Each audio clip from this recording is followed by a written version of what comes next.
Thank you Lord, इस सुंदर सा समय दिया इसलिए धन्यवाद करते हैं। तेरी दया, तेरी प्यार के लिए धन्यवाद करते हैं। हमारा आज, कल और आने वाला कल तेरे हाथों में सौंपते हैं। तुझसा कोई नहीं है परमेश्वर। हमने हर जगह ढूंढा पर हमें तुझसा कोई नहीं मिला परमेश्वर। तुझसे महान कोई नहीं मिला परमेश्वर। तेरे प्यार जैसा कुछ नहीं मिला खुदा। Thank you Lord. We looked all over, we searched all over, but we found nobody greater than you, Lord.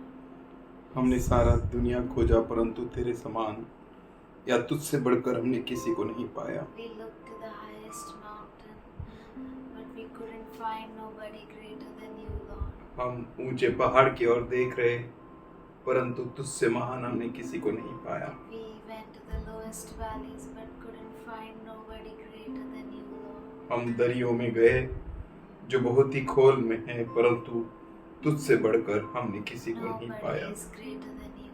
तुझसे बढ़कर कोई भी नहीं है खुदा। There is no love purer than your love, Lord. तेरे प्रेम से बढ़कर कोई भी प्रेम नहीं है परमेश्वर। Thank you for you alone are a well-wisher.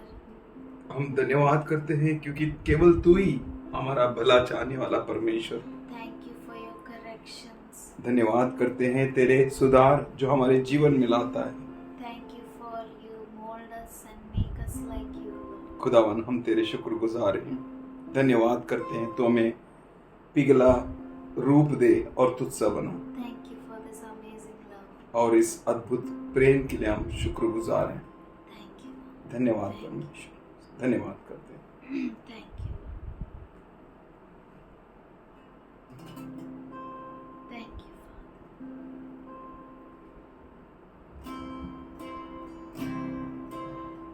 क्या कोई कर सकेगा जैसा प्यार तूने किया? क्या कोई कर सकेगा कुर्बान अपनी ही जान? मैंने ढूंढा हर कहीं, मिला ऐसा प्यार नहीं। अब मेरी जिंदगी पहले जैसे ना रही। तेरा प्यार है महान, तेरा प्यार सीमा पार, तेरा प्यार ही आधार, तेरा प्यार है सदा, आज और कल एक सा।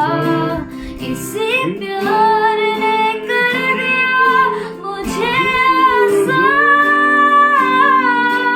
तेरा प्यार, बस तेरा प्यार, अनोखा प्यार, सिर्फ तेरा प्यार। तेरा प्यार, बस तेरा प्यार, अनोखा प्यार, सिर्फ तेरा प्यार। तू धनी है दया का, करुणा से तू है भरा। कैसा तू है भला, आभारी हूँ मैं तेरा। क्षमा तूने कर दिया, मुझको बचा लिया। एक नई जिंदगी मुझे तूने है दी।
तेरा प्यार, अनोखा प्यार, सिर्फ तेरा प्यार,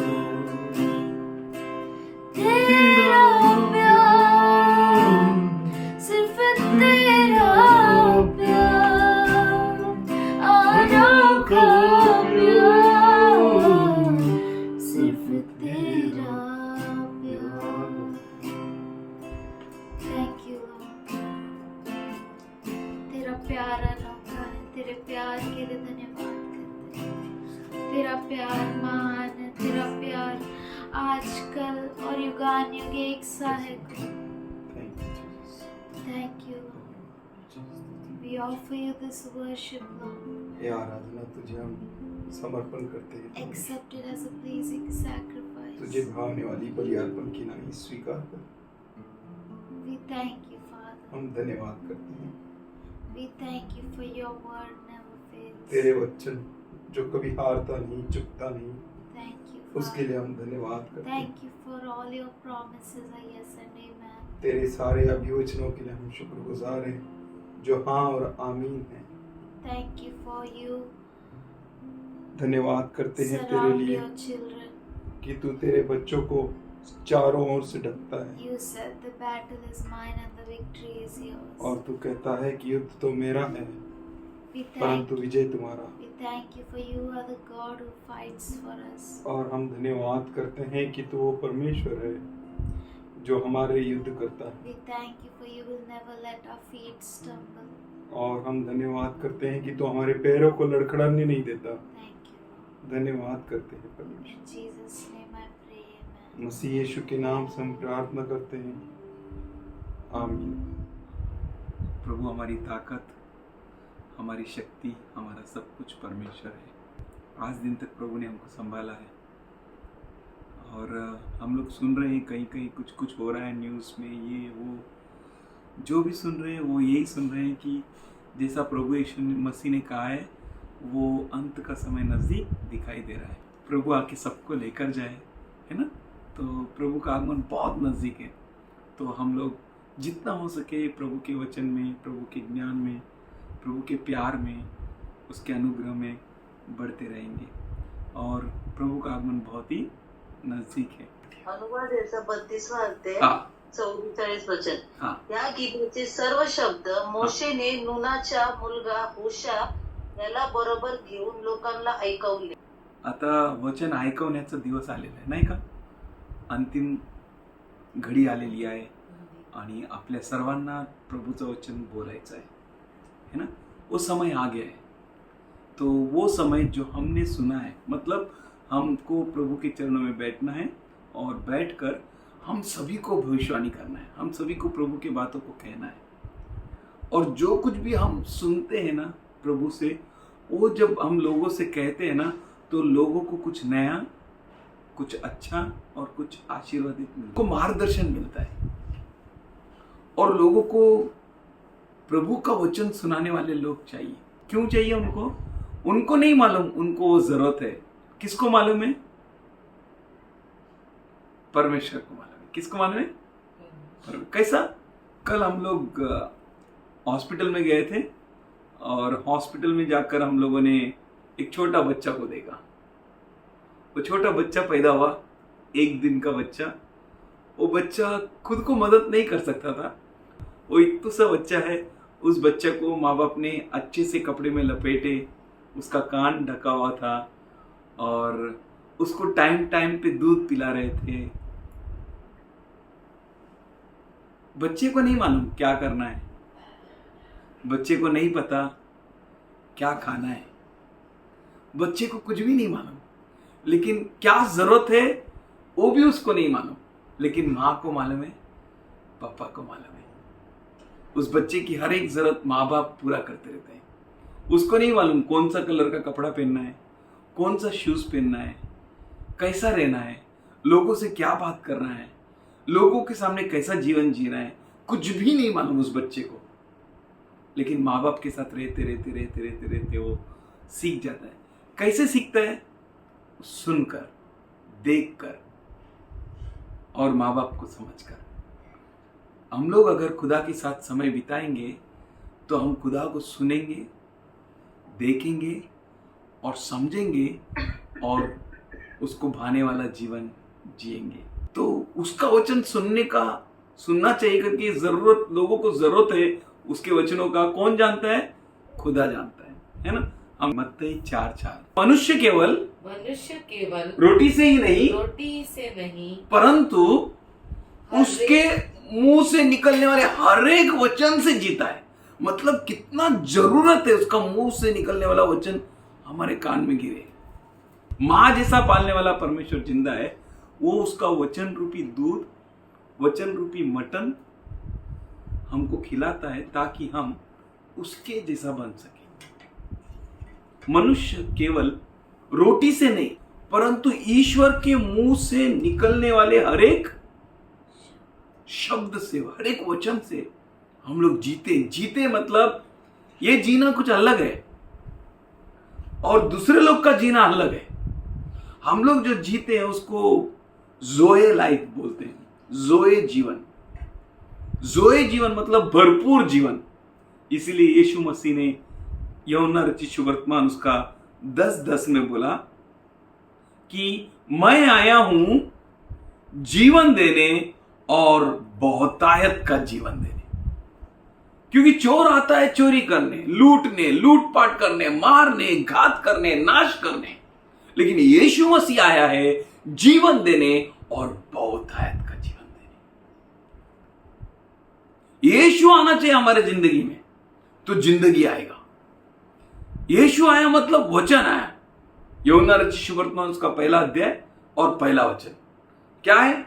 आदि में वचन था, वचन परमेश्वर के साथ था, वचन परमेश्वर था, वो वचन देहधारी होकर प्रकट हुआ है। वो वचन आया है, वो वचन हमसे बात करता है, वो वचन हमारे जीवन में, वो वचन हमें मिला है।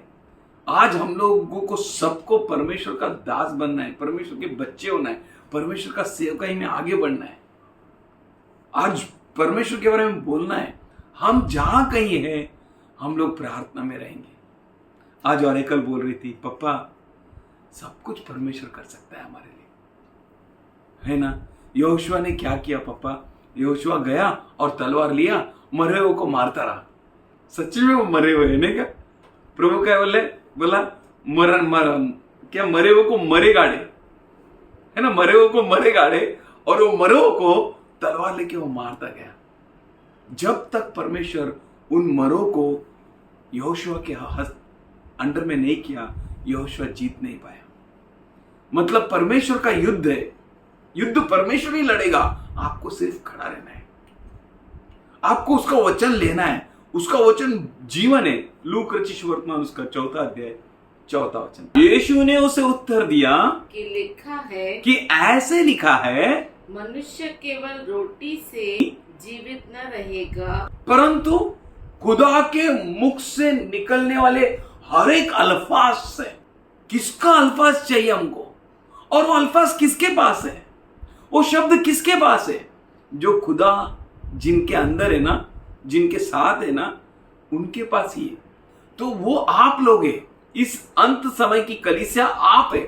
आपके पास वो खुदा है, आपके पास वो वचन है, आपके पास वो शब्द है, आपके पास वो गरिमा है, आपके पास वो ईश्वर है जो आपको निरंतर आपसे बात करता रहेगा। यशायाह 30 उसका 21। और जब कभी तुम दाहिनी व बाईनी और मुड़ने लगो, तब तुम्हारे पीछे से यह वचन तुम्हारे कानों में पड़ेगा, मार्ग यही है, इसी पर चलो। तेरे कान में आवाज आएगा। अनाथ नहीं है तू, तेरा नाथ जिंदा है। ये कलीसिया है ना, अंत समय की कलीसिया जो उसके वचन में बांधी जाती है। किस में बांधी जाती है? वचन रूपी पत्थर पर, चट्टान पर। और वो चट्टान यीशु मसीह है जो उस पर बांधी जाती है। भले ही तूफान आएंगे, हवाएं चलेंगी, बड़े बड़े संकट आएंगे, नाउम्मीद ही आपके सामने आ जाए, लेकिन आपको कुछ भी नहीं होगा। कुछ आपको बुरा नहीं कर सकता है। और ये परमेश्वर आपके कान में बात करेगा। कहां पर? कान। ये जिंदा परमेश्वर है।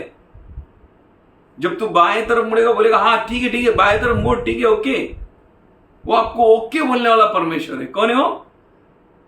अगर रोके नहीं है बोलेगा मत जा। वो वचन किसके पास है? वो सिर्फ कलीसिया के पास है, वो आपके पास है और किसके भी पास नहीं है। आप कहीं पर भी जाओ, जिंदा वचन किसी के पास नहीं है, लेकिन कलीसिया के पास है। वो कलीसिया जो प्रभु के चरणों में बैठती है, प्रार्थना करती है। वो कलीसिया जो अपने शौहर, अपने मसीहा, अपना राजा का इंतजार कर रही है। उसके पास उसका वचन है, कोई दूसरा आशा नहीं है उसके पास, सिर्फ उसका वचन है उनके पास। इसीलिए वो लोग जी रहे हैं, इसीलिए वो लोग कल के लिए प्रवेश कर रहे हैं, नहीं तो कोई आशा नहीं हमारा। और वो वचन अगर आपके पास है, वो वचन जो आपके पास कंटिन्यू बात करता है, आपको मार्गदर्शन करता है, वो वचन जिसकी वजह से हम जीते हैं, वो वचन अगर आपके पास है तो वो वचन लेकर आपको शांत नहीं रहना है। यिर्मयाह बोलता है, मैंने सोचा कि मैं नहीं बोलेगा, लेकिन उसका अंदर क्या हो गया? आग जैसा हो गया। तेरा वचन जो है आग की जैसा है मेरे अंदर, और मैं उसको रोक नहीं सका और मैंने उसको बोल दिया। यिर्मयाह 20:9। यदि मैं कहूं मैं उसकी चर्चा न करूंगा। ये जो वचन मेरे को मिला है, प्रभु ने दिया है, अभी क्या हो गया? बहुत लोग को इंसल्ट फील होता है प्रभु का वचन बोलने का। अरे तुला कपडा घातला, जेवण दिला, अन्न दिला, चारला, मोठा केला ना, ऐसा आजू बाजू में देख के हम लोग को डरने का नहीं, तो मेरे दिल की ऐसी हालत होगी मानो मेरी हड्डियों में धधकती हुई आग हो। मानो ऐसा होगी जैसे कि मेरे हड्डियों के अंदर भस्म करने वाली, धधकने वाली, भड़क गई हुई आग हो। और मैं अपने को रोकते रोकते थक गया, और उस आग को मिटाने का मैं कोशिश कर रहा हूं, मैं रोक रहा हूं कि मैं नहीं बढ़ेगा, और मैं थक गया, पर मुझसे रहा नहीं जाता। परंतु मुझसे रहा नहीं जाता। आप किसका बच्चा है? आज हमारे अंदर वो रहना चाहिए। हमारा परमेश्वर हमसे बात करे, हम लोग अंत समय के सेवक है।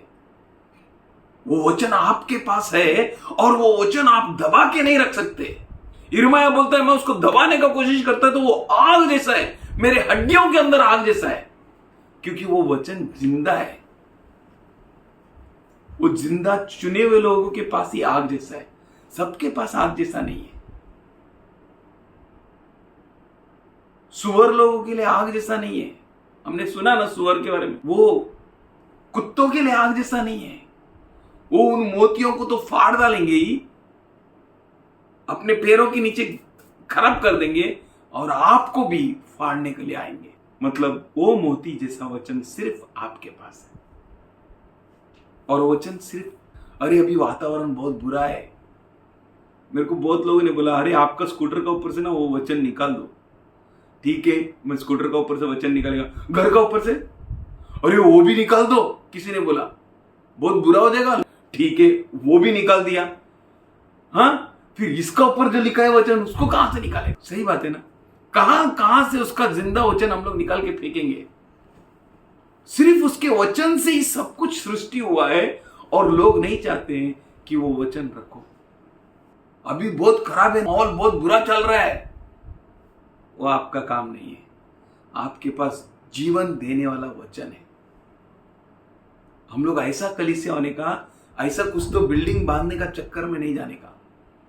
प्रभु का काम के लिए कुछ देने का गलत नहीं है, लेकिन इतना चक्कर आ जाएगा हमारे दिमाग में, ये बिल्डिंग बांधते बांधते ये बिल्डिंग बांधना भूल जाएंगे हम लोग।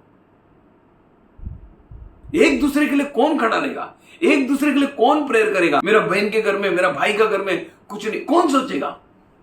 वो वही सोच सकेगा जिसके पास उसका वचन है। हम लोग प्रभु का वचन बांटने के बारे में सोच रहे हैं। वो वचन जो दोधारी तलवार से तेज है, वो वचन जो हड्डियों को, जो मांसपेशियों को, जो हर एक सोच के इंद्रियों को पार आर करके पहुंच जाता है। इब्री का रस पत्र 4:12 For the word of the Lord is quick and powerful, और किसी भी दुधारी तलवार से तीखा है, और वो जीव और आत्मा को आर पार भेद कर चाहता है, मज्जा आणि सांध्याला पार करून जाणारा ते जीवित वचन. वो वचन इस कलीसिया के पास है. हम लोग कुछ तो ऐसे लोग नहीं है. शद्रक, मेशक, अबेदनगो, उनके पास कुछ पैसा नहीं था, उनके पास वचन था. उनके पास वचन था. वो गुलाम लोग थे, सबको गुलामी में ऐसा जंजीर बांध के लेके गया, खींच कर लेकर गए. लेकिन उनमें से ये 4 लोगों को, शद्रक, मेशक, अबेदनगो, डैनियल, इनका चेन को तोड़ दिया. क्यों मालूम? इतना बड़ा देश में सिर्फ ये 4 लोग के पास प्रभु का वचन बहुत गहराई में था.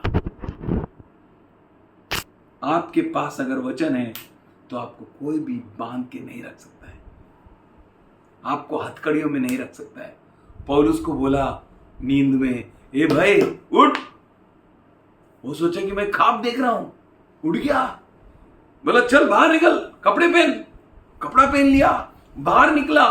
वो जब तक उस घर के सामने नहीं पहुंचा, उसको मालूम भी नहीं, उसको ऐसा लग रहा है मैं सपना देख रहा हूं. प्रभु आपका साथ है, और प्रभु ने आज आपको जिंदा वचन इसलिए दिया है ताकि हम जिंदा लोगों को लेकर आए, जिंदा लोगों को प्रभु का वचन सुनाए. कौन जाएगा? कौन सुनाएगा? किसको मैं भेजूं? कौन मेरा दास है जो मुझे दिखा सकता है? प्रभु देख रहा है. कोई तो बड़ा बड़ा बाइबल कॉलेज में जाके रेवरेंड बिशप्स बन के नहीं, आपके लिए बोल रहा हूं. आपका जिम्मेदारी क्या है? क्या आप परमेश्वर का बच्चा नहीं है? क्या आपको परमेश्वर का वचन का आग ऐसा अंदर नहीं हो रहा है? वो मोशे उतरा और परमेश्वर का वचन लोगों से बांटा. आज लोगों को परमेश्वर के वचन की जरूरत है. प्रभु बोल रहा है उनको जरूरत है. प्रभु को मालूम है उनको जरूरत है. उनको परमेश्वर का बच्चे को देखने की जरूरत है. कहां देखेंगे वो लोग? टीवी में, वीडियो में, यूट्यूब में? नहीं. उनको आपको देखना है, और आपके अंदर जिंदा परमेश्वर दिखना चाहिए. कोई अगर बोले एक अच्छा पास्टर बताओ, तो आप लोग को खड़ा हो जाने का. पास्टर तो छोड़ दो, लेकिन हम परमेश्वर का बच्चा है. मैं खड़ा हूं. हम लोग जहां जहां पे है ना, वहां पे उसका नाम में खड़ा रहने के लिए, इसी बड़े मकसद से परमेश्वर ने हमको उधर पे रखा है. मोशे उतरा उसके साथ, यहोशुआ के साथ, और सब लोगों को उसका वचन सुनाया. अभी भी हम लोग बहुत अंतिम समय में, आज जिंदा वचन सुनाने वाले लोग चाहिए. वो बोलता है मैं किसको भेजूं और कौन जाएगा? यशायाह बोलता है मुझे भेज और मैं जाऊंगा. रोम का पत्र 10वां अध्याय में वो बोलता है उनको कौन सुनाएगा? उनको कैसा मालूम पड़ेगा? उनका उद्धार कैसे होगा? उनको अंत समय का सुसमाचार कैसे मिलेगा? अंत समय की बातें कैसे मालूम पड़ेंगे? उनको कैसा मालूम पड़ेगा कि प्रभु आने वाला है, राजाओं का राजा आने वाला है? वो सब राजाओं से अलग है. ये राजा बहुत अच्छा है. ये राजा सब राज्य पर राज्य करेगा, सब भाषाओं के लोगों पर राज्य करेगा. इस राजा के अंदर कोई छल नहीं है. कौन बताएगा? अभी राजा आने वाला है. वो राजा इधर पे राज्य करने के लिए आने वाला है, हजारों सालों के लिए राज्य करने के लिए आने वाला है, और उसमें आप लोग राजा रहेंगे. वो राजाओं का राजा रहेगा. इसीलिए वो चाहता है कि उसके राज्य के वचन को हम लोग सबको बताए. जब तक ये समाचार सबको मालूम नहीं पड़ेगा कि राजाओं का राजा आने वाला है, उसका आगमन नहीं होगा. इसका मतलब ये नहीं कि वो नहीं होगा, उसने सबको बताना चाहता है और आपको सिद्ध करना चाहता है. उसका आगमन बहुत नजदीक है, बहुत नजदीक है. और हम लोगों को ये वचन से बहुत सीरियस होकर इस वचन को सुनाना है. ये दुधारी तलवार से भी तीखा है ये वचन, और वो वचन प्रभु ने आपको दिया है जो लोगों के मनों के अंदर आर पार जा सकता है, जो उनकी जीव और आत्मा को भेद कर जा सकता है। ये वचन बहुत अलग है, जीवन देने वाला वचन है, ये आत्मा है। प्रभु ने बोला है कि तुम मेरे वचनों को सुना है ना, यही आत्मा है और बहुत बेहतरीन तरीके से काम करेगा। ये वचन प्रभु ने हम लोग को देखकर आशीषित किया है। ये वचन अद्भुत वचन है, अनोखा वचन है। हम लोग तैयार हो जाना चाहिए प्रभु का वचन सुनाने के लिए। जो आपको मालूम है, जिसके पास जो तलांत है वो तलांत लेकर प्रभु को सुनाना चाहिए। प्रभु का वचन को सबों को सुनाना चाहिए, लोगों को सुनाना चाहिए। ये वचन जो हम लोग सुन रहे हैं, प्रभु का जो ले रहे हैं, बड़े ईमानदारी से, बड़े वफादारी से, धैर्य होकर, क्यों ना हम लोग खोले मलाकी 3 अध्याय 16 वचन। ये वचन बहुत बढ़िया है। ये वचन जब हम लोग एक दूसरे से भी बांटते हैं ना, अनोखा काम होता है। तब यहोवा का भय मानने वालों ने आपस में बातें की और यहोवा ध्यान धरकर उनकी सुनता था। यहोवा ध्यान देकर सुनता है ना। कितना माझा बाळ किती चांगला बोलतोय, गोड बोलतोय। आणखीन एकदा बोल बेटा, आणखीन एकदा बोल। और जो यहोवा का भय मानते और उसके नाम का सम्मान करते थे, उनके सिमरन के निमित्त उसके सामने एक पुस्तक लिखी जाती थी। हम लोग प्रभु के बारे में बात करेंगे, मतलब प्रभु का वचन के बारे में बात करेंगे, तो प्रभु हमारे तरफ ध्यान देके सुनेगा। कौन सुनेगा ध्यान देके हमारे बातों को? परमेश्वर सुनेगा। अगर आप चाहते हैं कि आपके बातें ईश्वर सुने, आपका बोलना ईश्वर सुने, तो आप प्रभु की बातों को बोलो। कुछ भी बोलेगा तो सुनेगा क्या? नाही। बोलते मला वीट येतो तुमचं ऐकण्यासाठी। काय पण बडबडतात, अवघड बोलतात, वाइट बोलतात। तो हम लोग ऐसा रहने वाला चाहिए क्या? कुछ भी मुंह से बोले, गंदा बोले, दूसरों का निंदा करे, कुछ भी नहीं, टॉपिक है तो कुछ भी बोलते रहने का क्या? नहीं। हम लोग ऐसा बोले कि स्वर्ग और पृथ्वी और पूरे संसार को बनाने वाला ईश्वर वो हमारे तरफ झुकना चाहिए। अरे क्या बोल रहे हैं लोग, क्या बात कर रहे हैं? वाह वाह वाह, क्या बात कर रहे हैं मेरे बच्चे। दुनिया सब कुछ बोलता होगा, लेकिन हम लोग कुछ अनोखा बोलना चाहिए। हम लोग प्रभु की बातों को बोलना चाहिए, आसमानी बातों को बोलना चाहिए। आसमानी बातें सिर्फ आसमानी लोगों के पास रहेगा। पौलुस बोलता है 1 अध्याय और उसका 3 वचन में, इफिसी का रस में, कि आपको आसमानी जगहों में हर प्रकार के आशीर्वादों से मसीह में खुदा ने आशीषित किया है। अगर इस ऐसे ऊंचे तरीके से अगर गॉड ने आपको आशीष किया है, तो आपके मुंह में कौन सा बात रहना चाहिए? क्या बात करते हैं हम लोग जब बात आपस में मिलते हैं? तो कौन सी बातें हमारे मुंह से निकलती है? कौन सा संभाषण हमारे अंदर होता है? एक दूसरे का निंदा करना, गाली गलौज करना, कुछ भी बोल देना, किसी का पोस्टमार्टम करना, ये कलीसिया के अंदर नहीं होना चाहिए। ये कलीसिया के अंदर रहेगा तो उसका वचन कैसा रहेगा हमारे अंदर?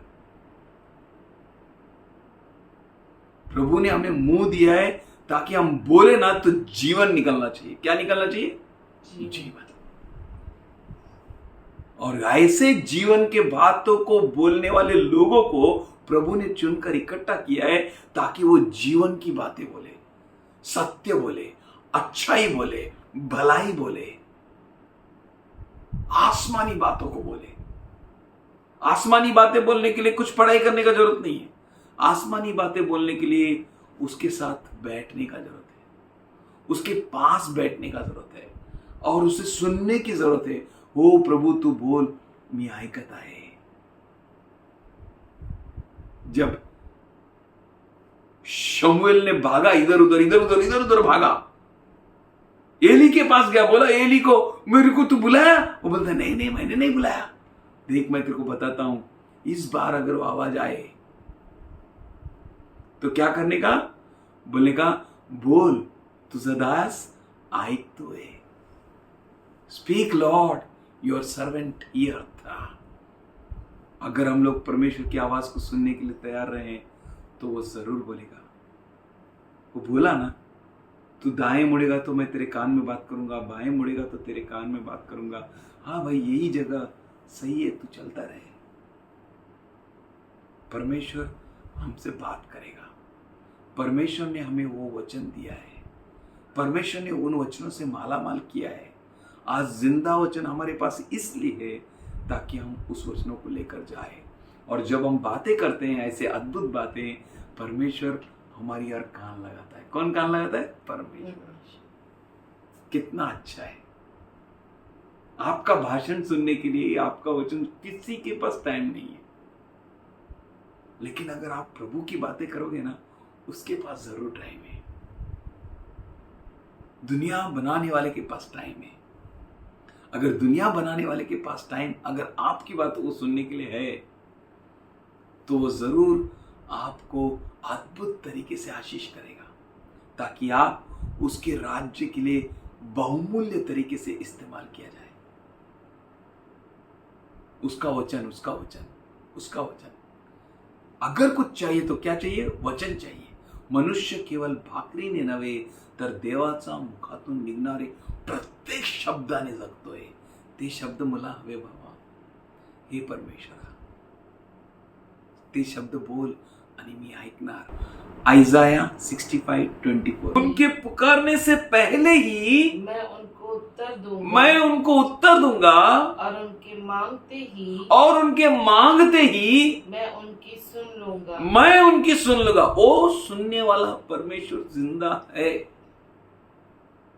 वो देने वाला, उत्तर देने वाला परमेश्वर जिंदा है। वो बोल रहा है यिर्मयाह 33:3 में कि तू मुझे पुकार और मैं उत्तर दूंगा। तुझे पता नहीं, ऐसे गहरी और अनोखी बातों को बताऊंगा। लेकिन यहां पर वो कहता है कि उनके पुकारने के पहले ही मैं उत्तर दूंगा। Praise the Lord.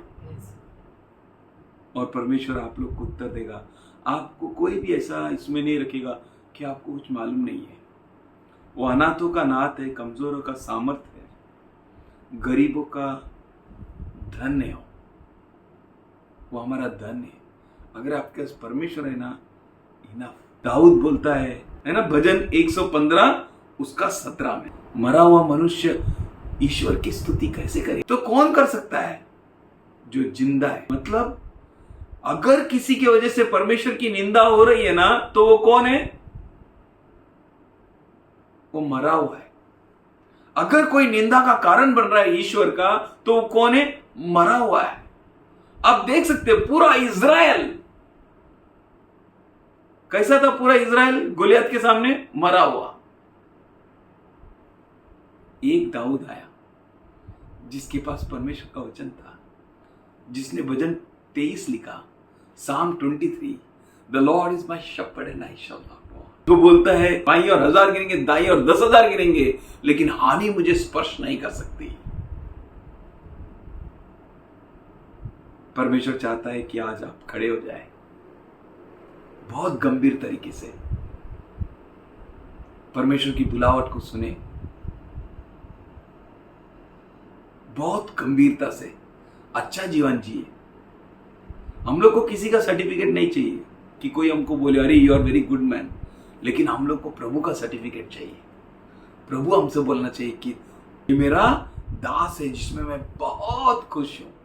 प्रभु यीशु मसीह जैसे ही पानी में गया, आसमान खुल गई, कबूतर की नाई वो जो है आत्मा उस पर उतरी और आकाशवाणी हो गया है। क्या हुआ है? आकाशवाणी। ये मेरा प्रिय पुत्र है, इससे मैं प्रसन्न हूं, इसकी सुनो। आज हमको प्रभु का सर्टिफिकेट चाहिए। मनुष्य तो बहुत कुछ सर्टिफिकेट देगा, हमको बोलेगा ये नालायक है, वही मनुष्य कल बोलेगा इसका जैसा आदमी नहीं है। कोई आपको नालायक बोले, कोई आपको लायक बोले, उससे हमको कोई वास्ता नहीं है। वास्ता हमको उसका वचन से है। उसका वचन जो दुधारी तलवार से तीखा है, उसका वचन जो हमसे बातें करता है, उसका वचन डूबने वाले को डूबने नहीं देता है, उठा के चलाता है, जलने वाले को जलने नहीं देता है, उसमें भी हमको संभालता है। उसका वचन को हमको गंभीरता से लेना है, हमें खड़ा रहना है, बहुत ही सीरियसली खड़ा रहना है। जब परमेश्वर के बच्चे बात की आपस में, कलाम कहता है कि वो उनका बातों को सुना, इतना ही नहीं, उनके स्मरणार्थ मतलब उनकी यादगिरी में उसने एक पुस्तक ही लिख दी। अरे क्या बोला ना, कैसा बोला ना। हम शायद तोतला बोलते हैं, हम शायद लड़खड़ाते हैं, हम शायद बोलने के लायक नहीं है, लेकिन फिर भी वो प्रसन्न होता है। अगर हम लोग प्रभु का बातें बोले, वो प्रसन्न होएगा। हम लोग का मुंह गलत बात बोलने के लिए नहीं है, हमारा मुंह अच्छा बोलने के लिए है। अच्छा क्या होता है? मैंने कहीं तो पढ़ा था, आपको बताता हूं। ज्याला चांगलं काम करण्याची माहिती आहे आणि चांगलं काम करत नाही तो चांगला मनुष्य नाही। ज्याला चांगलं काम करण्याची माहिती आहे आणि तो करत नहीं तो चांगला मनुष्य नहीं। जिसे अच्छा काम का बारे में मालूम है और वो करता नहीं वो अच्छा मनुष्य नहीं। ज्याला स्वार्थाची माहिती आहे आणि सांगत नाही तो सुवार्तिक नाही। कळलं? ज्याला स्वार्थाची माहिती आहे आणि तो सांगत नहीं तो सुवार्तिक नहीं। जिस किसी को सुसमाचार के बारे में पता है और वो सुसमाचार बोलता नहीं, वो सुभाषा बोलने वाला नहीं है, वो अच्छा भाषा बोलने वाला नहीं है, अच्छा बात बोलने वाला नहीं है। आपको अच्छा भाषा मिला है, आपको स्वर्ग की भाषा मिला है। वो बोलता है तू बोलने का पहले मैं तेरे से बात करेगा, मैं तेरे को बताएगा, मैं तेरी सुन लूंगा। ऐसा वो परमेश्वर है। पहला पतरस 4 अध्याय 11 वचन, वहां पर पतरस कहता है यदि कोई बोले, यदि कोई बोले, उससे अच्छा है कि नहीं बोलने का। क्या करेगा? नहीं बोले। लिखा है क्या नहीं बोलने के लिए कहीं पर? देखो क्या लिखा है, नीति वचन 17:28। मूड भी जब चुप रहता है, मूड मतलब मूर्ख आदमी भी अगर मुंह बंद रखेगा तो समझदार गिना जाएगा। इसीलिए प्रभु चाहता है कि परमेश्वर के लोग क्या करेगा? सबसे पहला एक काम करने का, मुंह बंद रखने का। क्या रखने का? मुंह बंद। हाँ। दूसरा काम क्या करेगा? मुंह नहीं खोलने का। पहला काम मुंह बंद रखने का, दूसरा काम क्या? मुंह खोलने का ही नहीं। क्या बोला है? जिसने मुंह बंद किया वो बुद्धिमान कहलाया। वो बुद्धिमान कहलाएगा। मूर्ख भी अगर मुंह बंद करे तो बुद्धिमान कहलाएगा। अगर मुंह नहीं खोला तो क्या होगा? वो समझदार कहलाएगा। इसीलिए पतरस कहता है यदि कोई बोले तो, अगर बोलना चाहते हो तो मुंह खोलना पड़ेगा। तो मुंह खोलोगे तो ऐसा खोलो मानो परमेश्वर का वचन है। मानो कि परमेश्वर बोल रहा है। परमेश्वर का वचन है मतलब परमेश्वर बोल रहा है, क्योंकि अपने पास तो अपना वचन नहीं है। हम लोग जो भी बोलेगा किसका बोलेगा? उसका वचन बोलेगा। तो परमेश्वर बोल रहा है।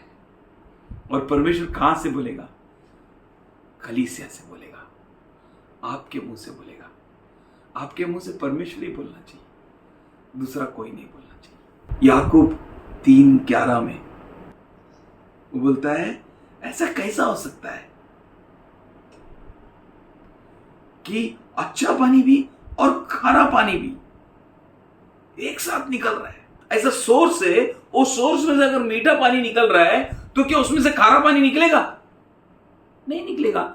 मीठा पानी में से मीठा पानी ही निकलेगा। सोता में से अगर मीठा पानी निकल तो मीठा ही निकलेगा, खारा पानी निकल तो खारा ही निकलेगा। दोनों पानी नहीं निकलेगा उसमें से। मीठा भी निकल रहा है, खारा भी निकल रहा है। सवेरे का टाइम में मीठा पानी आता है, शाम का टाइम में खारा पानी आता है। उस प्रभु के घर में नहीं, हम लोग को अपने आप को तैयार करना है।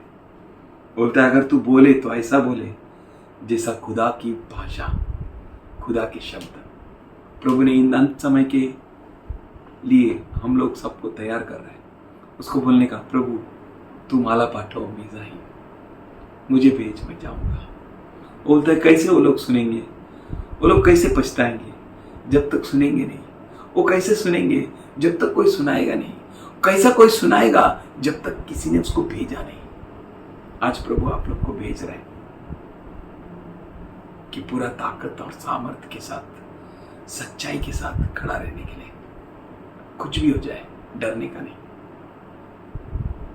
कोई आपका निंदा करे डरो मत, कोई आपके बारे में बुरा बोले डरो मत, कोई आपको धमकाए डरो मत। आपको आपके प्रभु के लिए खड़ा रहना है। और ये प्रभु चाहता है कि वो सब लोग आशीषित हो जाए। कुत्तों और सुअरों से आप भाग जाओ, कुत्तों और सुअरों से आप दूर हो जाओ। कुत्तों और सुअरों को आप उसकी मोतियां मत दो, वो आपकी मोतियां हैं। आपको उद्धार पाए हुओं को देना है और प्रभु आपको बताएगा। क्यों ना हम अपनी आंखों को बंद करें, प्रभु को धन्यवाद दें, प्रभु को महिमा दें, क्योंकि उसने आपको चुना है। आप उसके हो, आप उसके बच्चे हो, आप उसका बेटा हो, बेटी हो। उसने आपको योग्य माना है, उसने आप पर भरोसा किया है कि ये जो स्वर्गीय बातों को, स्वर्गीय धन संपत्ति को आप जो इस पृथ्वी की मिट्टी के पात्र हो, इसमें आपको भर दिया है ताकि आपकी शोभा बढ़ जाए, ताकि आपका कीमत बढ़ जाए। हे परमेश्वर, हम तेरी धन्यवाद करते हैं। न कोई हम में ज्ञानी, सामर्थ्यशाली, इस दुनिया के तरीके से ऊंचे लोग कोई नहीं, परंतु ये तेरी दया और रहमत है कि तूने हमको चुना, तेरे वचन से माला माल किया, तूने हमें आशीषित किए। बाप, यहां मौजूद हर एक तेरे बच्चे जो मसीह के लहू से धोकर शुद्ध किए गए हैं, जिनकी आशा का कारण तू है, वो सब लाभ प्राप्त करे। तेरा ज्ञान और बुद्धि का भंडार से माला माल हो जाए। तेरी शांति जो हर एक मनुष्य के समझ और बुद्धि के परे है, इनके अंदर राज्य करे। हम धन्यवाद करते हैं परमेश्वर, तेरी स्तुति करते हैं बाप। हम धन्यवाद करते हैं, हम जो थोड़े से लोग मिल रहे हैं, ये सब थोड़े से तेरे दास बन जाए परमेश्वर, तेरे सेवक बन जाए, खड़ा हो जाए प्रभु जी। सिर्फ दूध पीने वाला ना रहे, लेकिन मजबूत खाना खाकर तेरी महिमा करने वाले रहे। हम धन्यवाद करते हैं, स्तुति करते हैं एक के लिए, उनके परिवारों के लिए, उनके प्रिय लोगों के लिए, उनसे जुड़ी हुई हर बात के लिए। उनको छूकर नाश करने वाले हर शस्त्र नाश हो जाए, टूट जाए, नाकामयाब हो जाए। तेरे बच्चे प्रभु जी बुलंद रहे। हम धन्यवाद करते हैं प्रभु जी, उन्हें निराशा करने वाली हर एक बातें तितिर बितिर हो जाए, उनके अंदर आशा जागे परमेश्वर। हम धन्यवाद करते हैं, तूने वादा किया है, ना कभी छोड़ेगा ना कभी त्यागेगा। तू तेरा वादा का पक्का है, इसलिए हम धन्यवाद करते हैं। हो परमेश्वर, दिन में मेघ स्तंभ, रात में अग्नि स्तंभ, तू एक सा रहने वाला परमेश्वर, कल आज और युगानुयुग न बदलने वाला ईश्वर।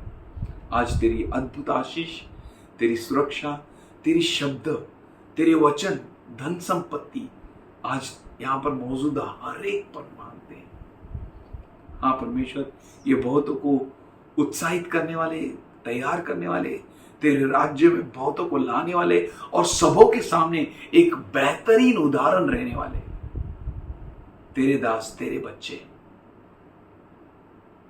जो तेरा नाम लेकर जीते हैं। ऐसा एक गोत्र, ऐसा राजकीय याजकगण, पवित्र राष्ट्र, तेरे चुनी हुई प्रजा, अंत समय की कलीसिया जिनके सामने नरक के द्वार टिक नहीं सकते, ऐसी कलीसिया तू बना रहा है, बांध रहा है। इसलिए हम धन्यवाद करते हैं, सबों पर आशीष को मांगते हैं, मसीह के मीठे नाम से प्रार्थना करते हैं। हे बाप आसमानी, सुन और कबूल कर। आमीन।